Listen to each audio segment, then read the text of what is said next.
Okay, good afternoon, everyone.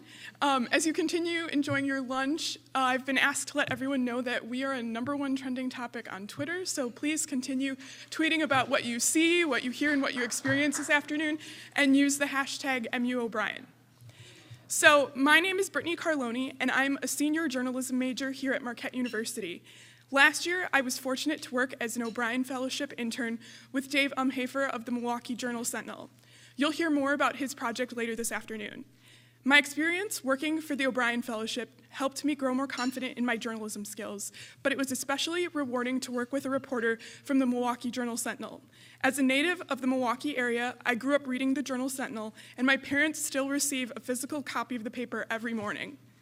Triff Alatsis, who I have the pleasure of introducing this afternoon, has similar feelings about going to work every day at his hometown newspaper, the Baltimore Sun. In our phone conversation this week, Triff told me he grew up reading the Sun and that when he was younger, it was his job to go outside and pick up the morning sun off his front lawn every day. Triff started his journey with the Baltimore Sun when he was an intern for the Evening Sun. After working for news organizations in Springfield, Illinois, Rochester, New York, and Wilmington, Delaware, Triff returned to work for the Sun in 2002, where he has held several roles, including executive editor and senior vice president, head of digital media, sports editor, and business editor. In March 2016, he was named publisher and editor-in-chief of the Baltimore Sun Media Group. Reflecting on this transition, he told me, "I really enjoy the work and care about the city and the region. It's a great honor and an incredible responsibility." Since returning to the Sun, Triff is credited with bringing the print and online divisions of the Sun's newsroom together to give the Sun's journalists more skills to tell the stories that matter to people in the Baltimore area. He also formed the Sun's investigative reporting team in 2014. In the past 2 years, the Sun and its journalists have been recognized for more than 40 national awards. The Sun was named a Pulitzer Prize finalist for breaking news, editorial writing, and editorial cartoons.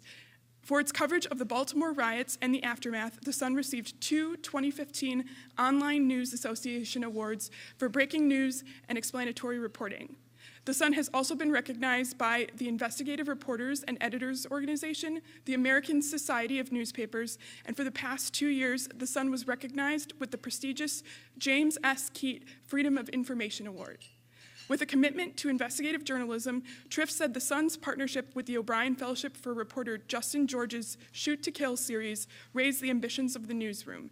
It also continues to push them toward more ambitious journalism to keep the Baltimore Sun's promise, which Triff said is to cover Baltimore and the region better than anyone else. Now, please join me in welcoming Triff Alatsis to the stage.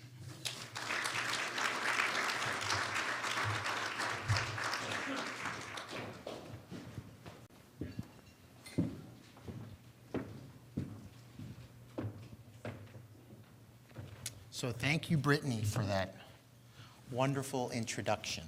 I spent some time with Brittany on the phone a couple of days ago, and I was struck by her enthusiasm for journalism.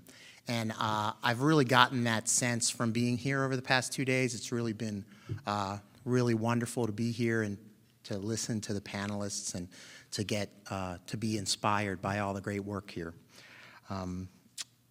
So it's a pleasure for me to be here, and it is an honor to represent the Baltimore Sun, a news organization that has been a leader in Maryland for 179 years. But it is especially humbling to be here at Marquette, which we at the Sun consider one of the finest journalism programs in the country. A special thanks to Diedrich College of Communications Dean Kimo Ayun for your leadership in presenting this conference. And it's really been wonderful the past 2 days. You really have something special here. Now, Marquette and Milwaukee have a special place in my heart.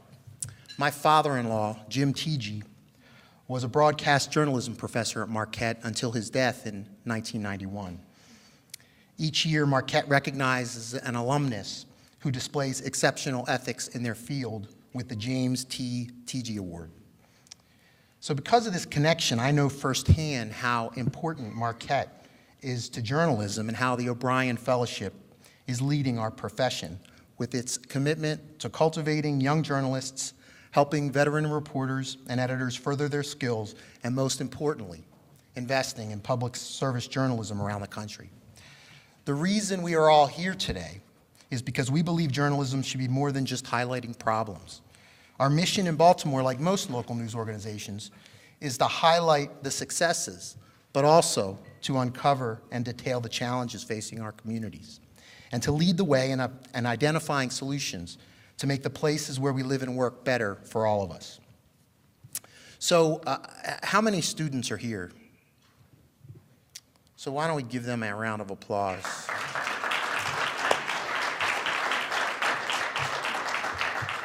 Congratulations to each of you. You are why we're all here.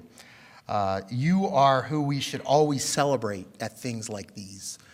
We have the professional journalists, and we're talking about their accomplishments. But this program really is all about you.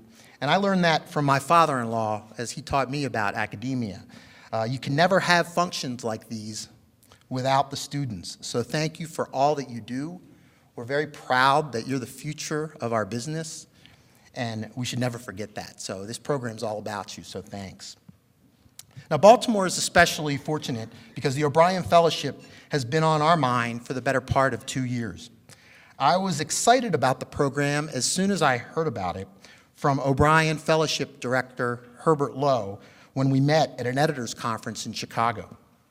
He told me about the financial resources provided, how a veteran reporter would work on a public service journalism project, how the reporter could travel to tell the story, how they'd work with Marquette students on the project, how an intern from Marquette would come back to your newsroom for the summer and work on the project, and how your news organization would be asked to publish the investigation. So as soon as I heard about it, I was sold, even if we weren't chosen as a fellow.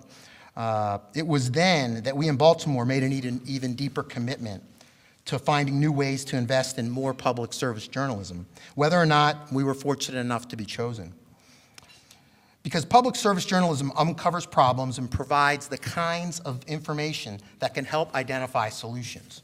And for news organizations in America's largest cities, we believe that transparency of the many challenges facing our communities is how leaders can put actions in place to solve these problems. Fortunately, we were successful in being chosen for the fellowship. But ever since that Chicago meeting, we in Baltimore have used the idea of the O'Brien Fellowship, along with the financial and reporting resources that it helps provide, to better seed our newsroom for more project ideas. The O'Brien Fellowship has helped push us in the Sun newsroom to imagine even bigger things than we imagined in the past. O'Brien and all that it stands for pushed us to believe that we could find the resources for the journalists who had the best ideas, and it pushed us to be more creative in how we're pursuing those ambitions for our public service journalism. It's a cornerstone of what can be accomplished if you have the right ideas and are looking for ways to provide solutions. And we can't thank Marquette or the O'Brien Fellowship enough for that. So really, just look at what you've done here. Look at the articles in the back of the room, the panel discussions. Look at all the people around you. This is the talent and vision that has come from all of you as leaders. You're leaders in journalism, whether it be as donors, as students, as professors who are helping to lead our young journalists, as professional journalists who are focused on expanding your skills. And really anybody else who simply cares that having a vibrant press is an important part of our world. You have started something here that I believe could and should be a model for so many other institutions. Despite the gloom and doom you hear about journalism and how the economy has disrupted it, that's a boilerplate description that shortchanges an industry that I believe remains so important and relevant. Every business has changed thanks to technology during the past several years. Who could have predicted how we shop today, how we catch a ride today, how we watch television and movies, how we make reservations at restaurants, to name just a few.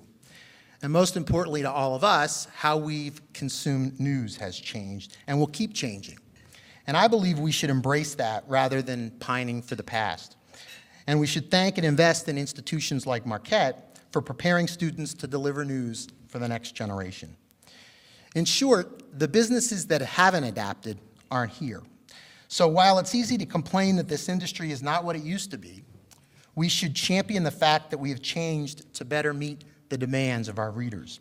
And thanks to technology, we have more tools than ever to tell stories, deliver information, and hold institutions and leaders accountable.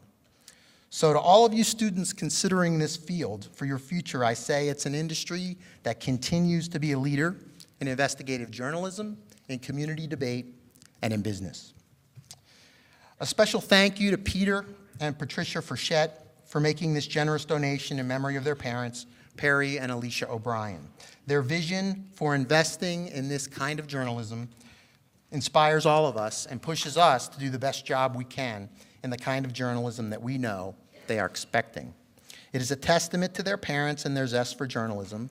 Perry and Alicia O'Brien graduated from Marquette in 1936 and 35 with degrees in journalism and liberal arts, respectively.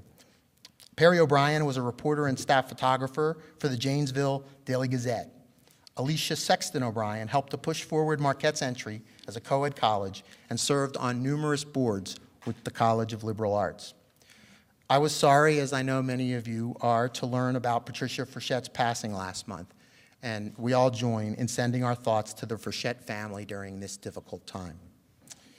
Now, even though the Sun is participating for the first time in the O'Brien Fellowship, this program and the Milwaukee Journal-Sentinel have helped influence our newsroom during the past several years. It has pushed us to invest more in public service journalism, and we are proud to help stoke the passion of our journalists who have the curiosity and commitment to help make their communities better. Like all of you, I believe doing that is our critical role as journalists, and it comes with providing information and pushing for transparency. Journalism helps do that.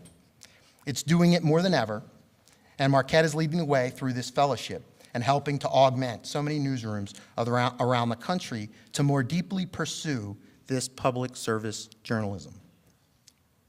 It's the kind of work that our readers tell us they can't get enough of. And like newsrooms in Baltimore, Milwaukee, Pittsburgh, and so many others, it sets us apart from our national competitors. It's our core mission as stewards of these incredible institutions in our cities, we take these responsibilities seriously. So many people are counting on us. So for the Baltimore Sun to be affiliated with such a distinguished program such as O'Brien, it means a lot to our newsroom and for our organization. And to be involved in a year with other notable institutions such as the Milwaukee Journal and the Pittsburgh Post-Gazette is equally as thrilling. So as I noted earlier, it was 2 years ago that Herbert Lowe schooled me, or I should say Professor Herbert Lowe, schooled me in the specifics of the O'Brien Fellowship. It was clear to me that a program like this would be a standout, and I realized we could get in on the ground floor, so to speak. It was also terrific for me to learn that a program like this would continue to enhance Marquette's stature in newsrooms, given its track record of producing some of the finest journalists who have gone on to work for the best news organizations around the world. Now, as I said, Herb spoke passionately about the O'Brien Fellowship. He spoke of the partnership with the Milwaukee Journal and working with young journalists. Now, I knew the Milwaukee Journal's reputation, both as a reader visiting this town and nationally as a journalist, because it's a terrific place for investigative reporting. When we added 5 journalists to expand the Sun's investigative team in 2014, we built our model after Milwaukee's success, and along with my publisher, Tim Ryan, gladly made the investment in such a team. After speaking with Herb, I began quizzing George Stanley, then managing editor of the Milwaukee Journal, about the program, and he said what I wanted to hear, that this program helps finance a major project during the year for your newsroom, which is exactly the kind of ambition we wanted to expand in Baltimore. We wanted to send the message that reporters with terrific ideas could get the time, resources, and support to build on their ideas and to make a difference in their community. The O'Brien Fellowship provided much-needed financial resources, but more importantly, pushed our newsroom to think even bigger. In Baltimore, The O'Brien Fellowship has helped open the door to other journalists from around the room who have identified other projects and grants to pursue. And among some of the projects in recent years that we've tackled, the post-traumatic stress injuries on children in violent neighborhoods in Baltimore, community projects about young students growing up in these challenged areas, political polling, and more. During the past 2 years, we have entered into arrangements with USC's Annenberg School for Communication and Journalism, the Education Writers Association, the University of Baltimore, and the Solutions-Based Journalism Association. In short, Marquette has had an impact on Baltimore during a particularly trying time, as you all have seen. And it's a time where public service journalism is needed more than ever to help explain and uncover the problems and solutions facing an urban center that, much like Milwaukee, has become a focal point of so many of the troubles facing our country. Justin George, a terrific journalist who's made an impact in Baltimore since arriving there from Tampa Bay in 2012, represented the Sun in our application for a fellowship. He embarked on some of the reasons behind the violence in Baltimore and other cities. And as our police reporter, Justin had heard officers talk about how many wounds shooting victims were suffering from and how many people were dying. And we all began to ask a basic question. Why did the violence seem to be rising so steadily? Now, experts could not explain it beyond drugs and other factors. Like Milwaukee, Baltimore is a city that is suffering from so many issues of economic disparity, race relations, leaderships, and concern about the relationships between police and various communities. A recent Department of Justice report identified years of discriminatory and unconstitutional policing practices at virtually all levels of the Baltimore Police Department. To highlight what Marquette and the O'Brien Fellowship has helped us tackle in Baltimore, just look at what else is in store. Along with this three-part investigation, which is titled Shoot to Kill, and many of you saw the presentation earlier, it outlines the most lethal big cities in the country. Now, more stories are in the works about various topics. Investigative reporting in Baltimore will help fuel our public service journalism, and it's needed more than ever. And the O'Brien Fellowship has assisted us in our efforts to build on that. And look at what else it has done across the country, and it keeps doing. Congratulations to the 3 journalists who are serving as fellows in the 2016-17 academic year. Jackie Crosby at the Star Tribune in Minneapolis, and we heard from her last night. Mark Johnson from the Milwaukee Journal, he was also on the panel, and Maria Perez from the Naples Daily News. Now, to show you how much we think of the O'Brien Fellowship, we now have 2 members of our staff who have gone through the program. Justin, of course, but late last year we also hired Marjorie Valbrum to be our education editor, and you will remember she was a fellow in the 2014-15 academic year. Now, you've all read about Baltimore during the past 2 years. It was and remains a difficult time for our city and region. The unrest that unfolded after the death of Freddie Gray in police custody highlighted so many of the urban challenges facing cities. In his keynote here last year, George Stanley talked about how he believes the O'Brien Fellowship can spur more public service journalism across the country. And I'm here to tell you it's accomplishing that in Baltimore. Beyond the support for this series, journalists at the Sun know there is no boundary to telling the stories they need to tell. O'Brien has helped seed so many other ideas, and our readers are benefiting from the drive to do even more. We never could have imagined that the fellowship would spur more journalists within our room to want to emulate what Justin is doing. And like the Milwaukee Journal, the Sun has been able to double and triple down on the kinds of investigations that we have done in recent years by helping journalists imagine the possible instead of listening to the naysayers who sit outside today's newsrooms and insist that this kind of reporting is dying. It's not. And I challenge you to say that when you look at newsrooms like Baltimore and Milwaukee. Just look at the results. So in Baltimore, people were hurt during the rioting, businesses burned, political careers were derailed, and the city's reputation damaged for years by images of fires, looting, unrest, and leadership. As I led the Sun during those weeks of turmoil in our city, I worried about the safety of our journalists who were hit by rocks, pepper sprayed, and knocked down by looters. We grappled with the fairness of coverage and making sure we heard from people in the community who felt that they were being heard and were worried about that their neighborhoods had been forgotten. And we also needed to make sure we heard from the political leaders and others who were trying to address concerns about policing and providing better jobs for citizens. Allegations of brutality against citizens by police were addressed in an investigative series by The Sun 6 months before the unrest. The series triggered a review by the Department of Justice into the city's police department. That review was expanded with a civil rights investigation by the Obama administration after the turmoil in April 2015. Police officers faced even more scrutiny as they tried to enforce the city's laws in an environment of distrust. So as I continue, we're going to show you some of the front pages and some photos from those weeks in Baltimore. So if we could get those going. So what happened after the unrest continues to be a story in Baltimore. After the network television cameras left, the city has been facing an unprecedented spike in violence. Whether it's concerns by police, the brazenness of criminals, or the drug trade that was affected by the looting of pharmacies, city leaders struggled to control the situation. The police commissioner was fired. Violence, already a challenge in Baltimore, spiked. The mayor decided not to run for re-election in part because of the criticism she faced in dealing with the crisis.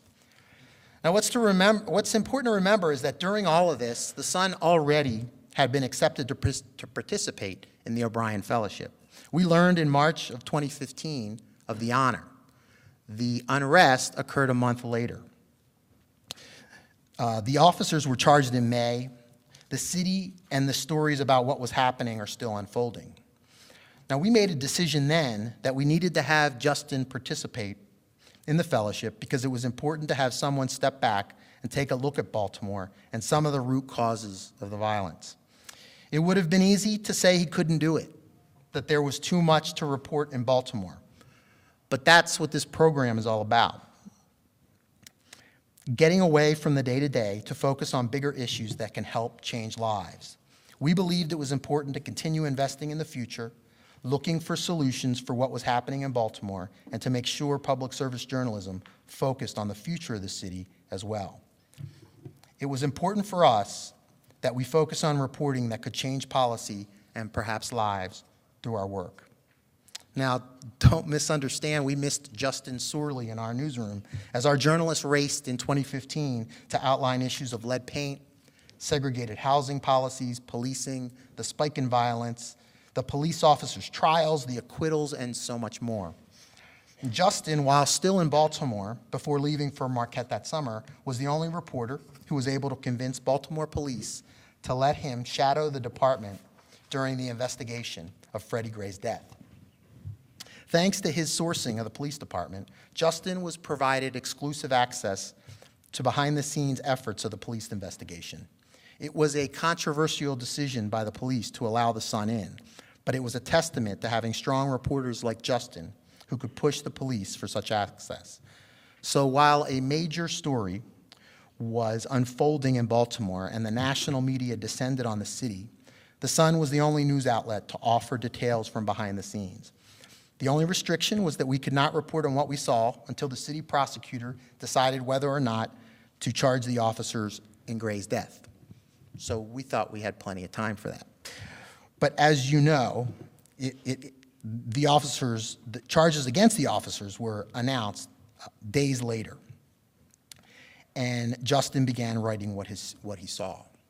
His work was highlighted on the Sun's pages, and the Sun's investigations, along with Justin's work, were included in a CNN documentary that was produced with the Sun earlier this year. And Justin was interviewed across the country, given the unfettered access that he was able to gain. Now, the Baltimore Sun staff has excelled since the unrest, playing a key role in the city's efforts to move beyond the turmoil. Our reporting has highlighted various deficiencies, championed the successes, and our editorial board has provided thoughtful leadership and spurring debate. But we also have a responsibility to look forward and move beyond the stories about the Freddie Gray case. And that's what the O'Brien Fellowship has helped us do. Throughout all this exhaustive work during the past 18 months, we also knew that one of our reporters was working with a team of students in Milwaukee, preparing an important piece of journalism that we knew our readers would appreciate in 2016. And so we're here, and we're so glad we did not change our plans. Now, I know Milwaukee has faced similar problems. When we watched the unrest occurred here in August, we in Baltimore saw it unfold knowing what the community was going through. When we saw similar events in Charlotte, it was discomforting to see the similarities. As journalists in any of these cities will tell you, covering these events are difficult. These are fast-moving stories that require agile and passion-driven journalists who aren't afraid to get into the neighborhoods and understand how and why things happen. It's also another kind of public service journalism that readers expect and rely on. It's moments like these where local news organizations have even greater responsibilities to keep the public informed and to provide the kind of context and history that contributes to the kind of authoritative and responsible coverage that a community needs. That's what journalists at news organizations such as those in Milwaukee, Charlotte, and Baltimore do better than anyone else. Having relationships with sources in the neighborhoods as well as in the police department, city hall, and state house set us apart in the kind of public service journalism needed at that time. And it's times like these when readers appreciate and want that kind of responsible journalism even more. And that work highlights the kinds of investments good news organizations have made in their communities leading up to that point and going forward. In Baltimore, I heard from many readers who thanked us for providing more in-depth articles with the proper context, giving the national media that was in town. It's times like these that you learn the most about your staff, and they took on the responsibility of telling the stories correctly because they knew it set the tone for what and how everyone else was covering it. The pressure was immense, but our staff, like those in Milwaukee and Charlotte, stepped up to tell these important stories that have changed our cities forever. Now, we began publishing the articles associated with the Shoot to Kill series 3 weeks ago. We published the third installment online this morning, and it will appear in print on Sunday. They are heartbreaking and harrowing to read given the incredible amounts of crime facing the citizens of Baltimore. I have heard from CEOs, everyday citizens, journalists from around the country, and others who have praised the work despite the depressing stories about the violence in Baltimore and elsewhere. Justin spoke with more than 80 sources to deliver the story and sifted through hundreds of pages of studies, analyzed data, and had conversations with trauma surgeons, police chiefs, city leaders, and even a hitman in prison to help better explain what's happening on our streets. So we have a short video that gives us a look at the story Justin and the students from the O'Brien Fellowship helped produce. If we could take a look at that now, thanks.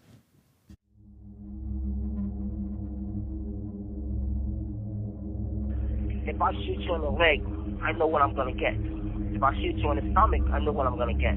If I shoot you in the head, I definitely know what I'm going to get. I'm going to get your demise.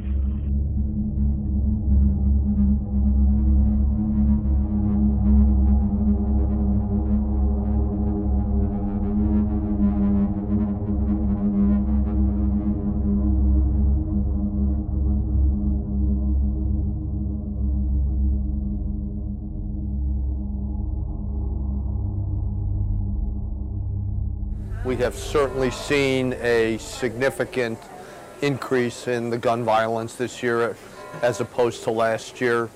It's palpably different. It feels different. It's a very real phenomenon.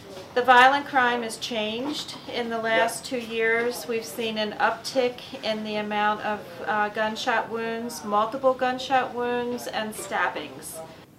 And there's a lot of anger out there. We're finding people that are committing these crimes, and the victims are sustaining a great deal of damage to the body from all these rounds being fired. The thing that is particularly disheartening this year is it seems like we're seeing more people shot more times, not shot once, but shot twice, 3, 4, 5 times.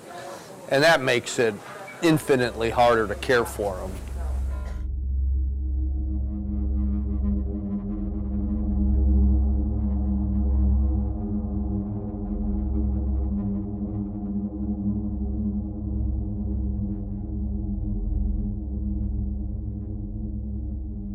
The capacity of the magazines and many of the firearms that we're recovering in homicide investigations has gone up. Also, anecdotally, the quality of the firearms has gone up. It's not about the little revolvers. Man, that's a joke. It's a joke. You definitely gonna get, I call it clip city. It's something with a clip. Yeah, most dudes want extended clips, or they want full clips. They want a whole full. They want more than 17 shots in a clip, you know, so they can. They believe they're getting the job done. These what they got now. They death dealers. You get shot anywhere, you're done.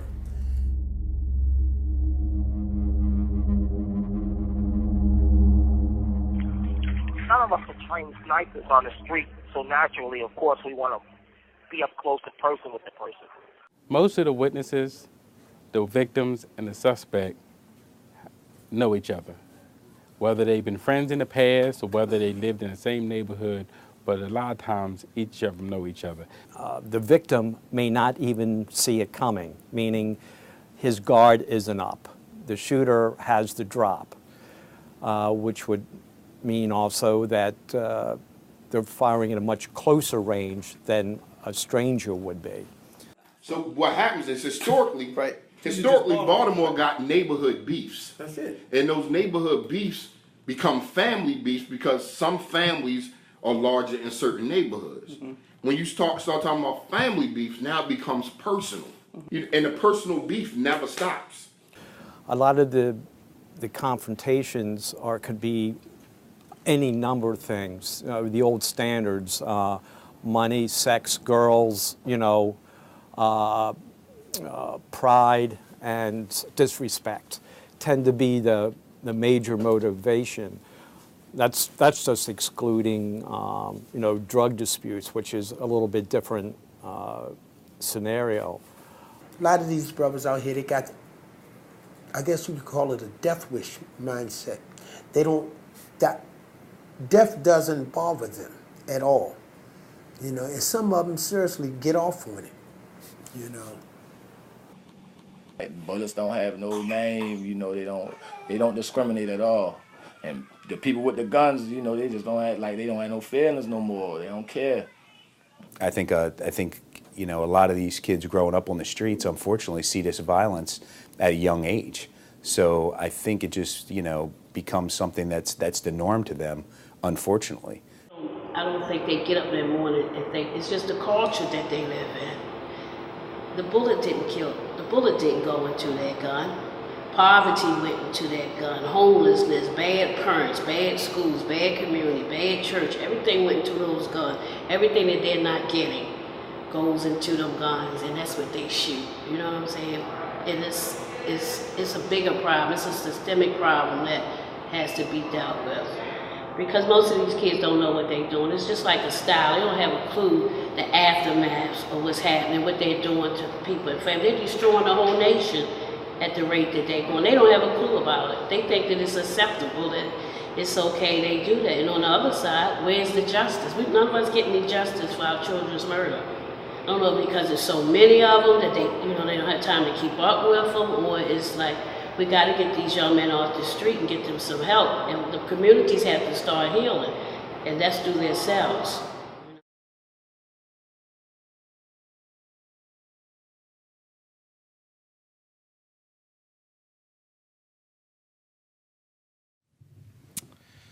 So this work was terrific. We watched Justin grow as a reporter and storyteller thanks to this fellowship.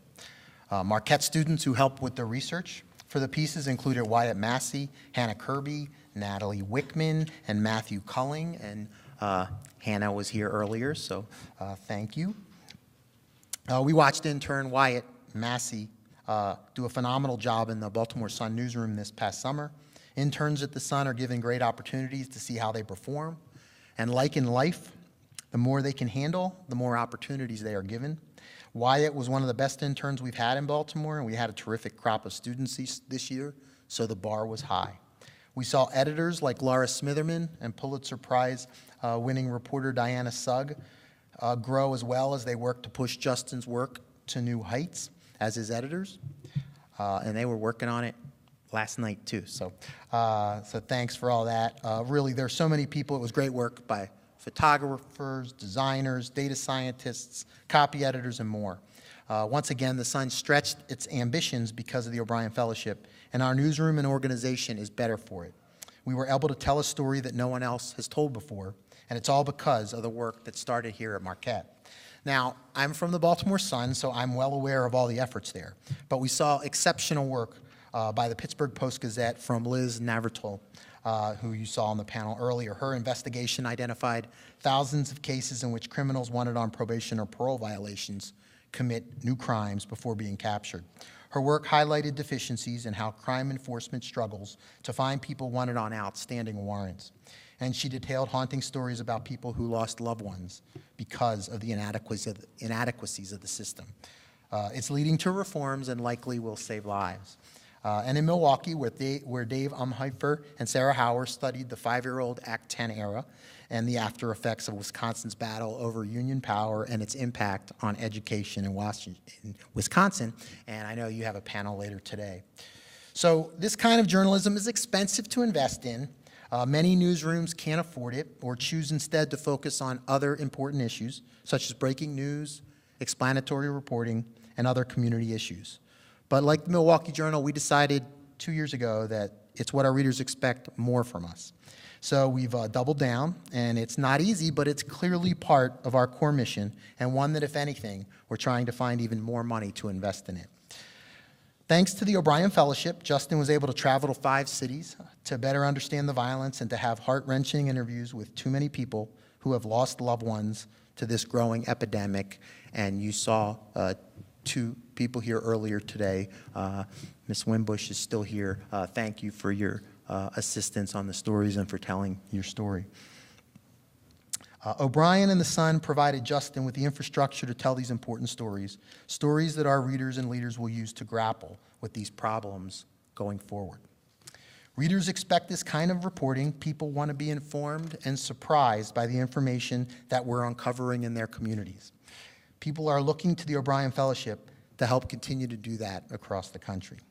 So we're so proud to be part of it in Baltimore. I promise you we will shout it on high.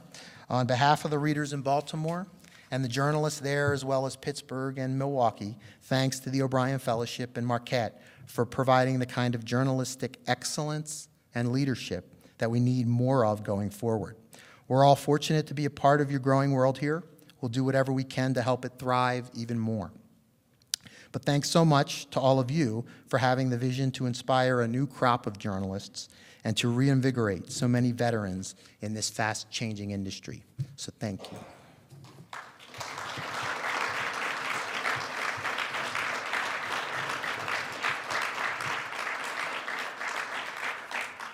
So I think we're going to take questions if there are any. And just before we do that, just thank you so much for inviting me to be here. It's a real honor. And thanks so much for taking the time to listen to our stories. So did somebody say it? Yep. I'm just wondering what you've learned about online reader engagement for this kind of work, beyond the more explosive spot news that you're also mentioning. For the project reporting, what kind of traffic and time are people spending? Sure. Yeah, this came up yesterday. I think Greg said it in the Pulitzer panel last night. Sometimes there's this myth that readers are only interested in sort of these quick hits.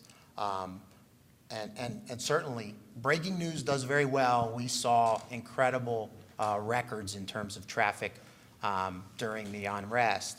But stories like these, when they're good, they're told well, people spend a lot of time with them. And what's encouraging is, you really have to be mindful that, you put projects like these up online, they don't automatically do well that day and it's over. I mean, it's really inspiring to see people coming back, people spending time with it, people who say, I started reading it and then I came back to it. But the engagement time is quite good. We see as much as 17 minutes with stories like these. And it's really, I mean, I talk about it a lot because I hear so many people say that, things aren't what they used to be, but we really do have more readers than we've ever had. We're able to deliver news to all kinds of audiences now that we just never were able to. The engagement is great. You can get feedback from readers immediately. Many of us have been around, know that you used to have to write a letter, put it in an envelope, and lick a stamp and send it down to, for the letters to the editor, and maybe they would publish it. But now you can send us an email with your letter, as you're reacting, and sometimes it helps us in terms of our reporting. But we've seen a real zest for good reporting and quality writing. And I think as much as that's important, and certainly we're going to keep doing it, I think what also is important is public service journalism. There are times during the unrest, for example, where if you haven't invested in your community and if you haven't invested in that kind of journalism where you know what's happening, there's that moment where the community needs you, and if you haven't made those investments, that time's gone. And it's so important and so relevant, and that's why, you think about public service journalism and you think of investigations, and that's more of the traditional sense, and we're doing it. Obviously, you're seeing great work across the country. But it's also important to make sure you're in the communities and hearing what they're saying. I think maybe it was Greg yesterday who talked about, the best stories sort of bubble up from reporters in their beats, not editors who hear an idea, on the radio on their way in. But I've written stories like that. But I think that becomes sort of an important part of thinking about this. So I hope I answered your question. Anybody else? That's a lot. I heard you mention coverage of lead paint earlier, and I'm aware that Baltimore, as many other cities, has a large problem with lead poisoning. Freddie Gray was lead poisoned. I don't know if it's in Baltimore or other cities, but some schools actually are functioning only on bottled water. There's actually safe houses where kids go to, when their lead paint's being abated. It just seems to me, as much coverage as that's gotten since Flint, that it still seems to be an undercovered story given the impact of it. I just wonder if you had any thoughts on that. Meaning that what's happening in Baltimore hasn't been covered enough? No, I didn't mean Baltimore. I just meant nationally, given the impact of lead poisoning. Right. It just seems like it's the tremendous impact it has. I'm a former teacher on behavior, learning, future. It just seems like that's not getting as much coverage given the impact that it actually has. Yeah. In Baltimore, obviously, we've had incredible issues with lead paint, and it's just been this, given sort of the housing. And we did a story last year as we were grappling with investigations after the Freddie Gray case, because through our reporting, there were issues with Freddie Gray's family with lead paint poisoning based on the houses, the homes that he had lived in.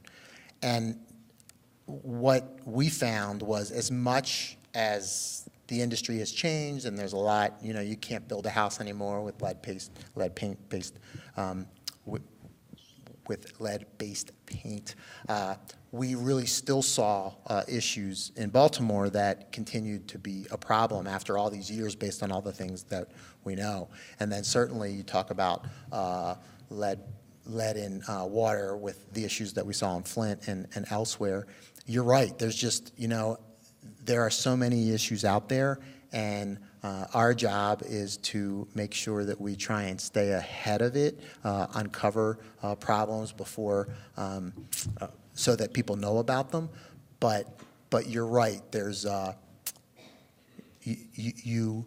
You hope that we're hitting it all, but you know that we're not, and that's why you have to continue to make sure we're relevant and that we're engaged with the community and that we can find the right stories and make sure we're not missing things. Yeah.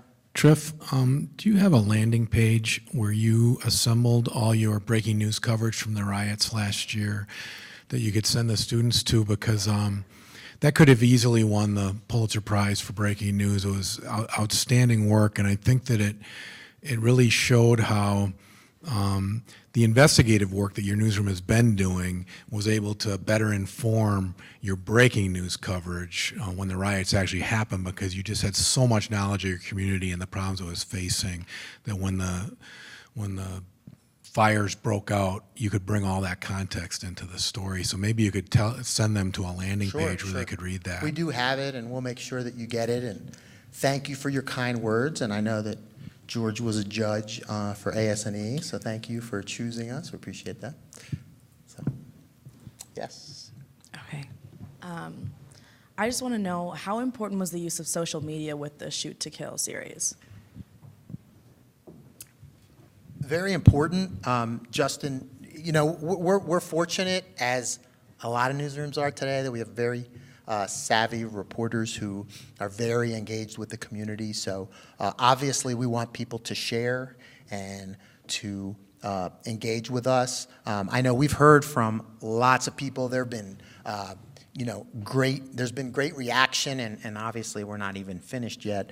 There were a couple even of letters to the editor, which, you know, they were sad. There was one letter to the editor that talked about, a gentleman talked about how he was investing in a 529 for his children, and, you know, his neighbors not too far away were being encouraged to spend money on life insurance for their kids, and talked about sort of how different the world is. But that's always very important. Again, that really opens up audiences for us to make sure that they're reading our, or to more access to our journalism.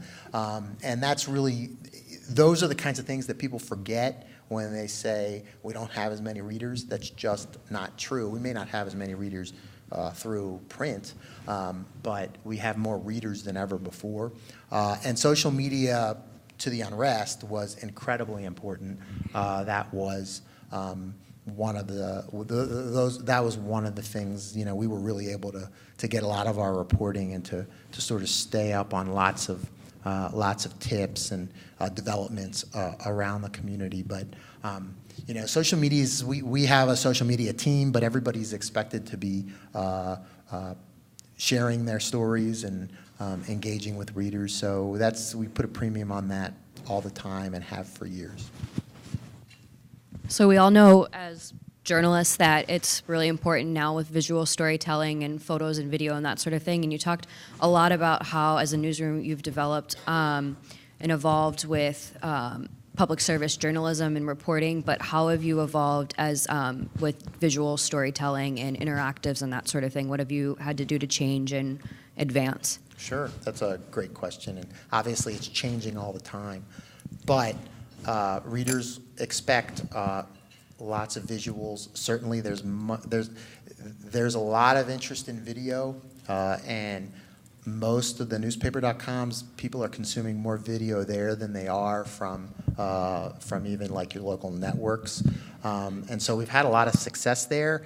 We're working very hard to make sure we have video, if we can, with every story. You talked about sort of digital storytelling. The Shoot to Kill series went up 3 weeks ago, and it was very slick. There were great graphics with it. There was a lot of animation, certainly video and photos. And, you know, we have, like all newsrooms, you really have terrific journalists who continue to evolve because they see it's just there's so much competition now that if you don't evolve, then you become irrelevant. And it's really pushed. I mean, competition is very good, and it's really pushed people to new heights. And you just see, you know, journalists, we're lucky. All of you who are thinking about it, or all of us who work in newsrooms, it's just a great place because people want to get better every day, and they don't like to be wrong.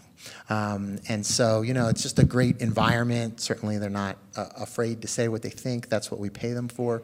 But it's just so important visually in telling these stories, and we saw the great videos that Liz showed. It's just that's the new part of this about. It's not new anymore, but that's part of this industry that has really kind of opened up so many opportunities, and we talked about it last night. But you think about the ways you can tell stories and how moving images and video, those kinds of things, really just help tell the stories even better now. As a consumer of news, I appreciate the investigative stories, not just that you run, but the Journal Sentinel. I wonder if you track the cost and what the cost of that story was. And if I could throw a second question in there, why did you use the term unrest rather than riots? Yeah, that's a great question, and I think we used the word riot the second day of the unrest. Things were set on fire, people were hurt. So I don't want to say that we've interchanged it. Unrest has been more of a term for the entire period. But certainly, as you saw from the headline for the day after what we called the riots, and we took criticism for that, but we thought long and hard about it. But that's why it's not, it was sort of more like looking at the entire time period. As far as cost, that's a great question. I don't know that we've ever sort of looked at it like this story cost that much, because there's our jobs today. You do so many different things, and as I talked about, like Justin was getting ready to come to Marquette, but we were pushing him to finish his story about the behind the scenes, and I think we thought, Justin can definitely appreciate this, we thought we were going to have some more time to work on that story, at least the first one, and that Friday, the charges were announced, which surprised the whole country, of course. So Justin, I think we got together and said, let's go. And so we had something Sunday, and I think you were traveling that weekend, and we were editing as we went. But so yeah, that's a great question. I'm going to have to think about that, because we haven't really sort of broke, it's expensive to invest in these kinds of things because you put so much energy and time, but we know it's worth it. There's no doubt about that. Every time we do them, all the readers, readers always tell us they just want so much more of it. Obviously, breaking news is very important. Again, and it gets to what we talked about last night, all of that sort of helps fuel and help us figure out the kinds of stories that we're going to pursue so that they're relevant. But then you also have to keep your eye on things that are an issue, but you need to like set somebody loose to take a look. And sometimes they go and they find things, and that's okay. And that's sort of the beauty of what we do. You're not, we set somebody loose on something and they go and report it, and sometimes it's not what we thought. And that's okay. The key is identifying, hey, that's really worth our time and effort, and we need to keep going, and also being able to say, hey, that's not really what we thought. Let's write this story, or let's not do a story now. Let's move on to something else. And those are kind of the tough choices that we make, and those are the kinds of things we continue to grapple with. Thank you.